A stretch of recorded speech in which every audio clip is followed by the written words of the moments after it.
Here, we will briefly explain what is a moving average convergence divergence, or short MACD, and how to use it to make better trading decisions.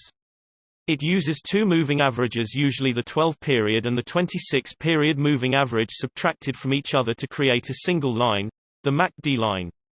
Another line is used as a signal line, which is usually the 9-period EMA. You should watch for crossing between these two lines for a trend change, respectively a trigger for buy and sell signals. There is also a histogram often to the MACD indicator, which shows the strength of the trend. An example can be seen here, where the MACD line crossed the signal line to the downside, then the price predictably moved down. The same applies after the MACD line crossed the signal line to the upside, and the price moved accordingly. This is, however, not always true, as no indicator can predict the future with certainty. Go to our channel to see real daily analyses using MACD.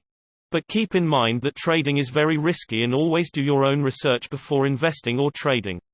See you soon.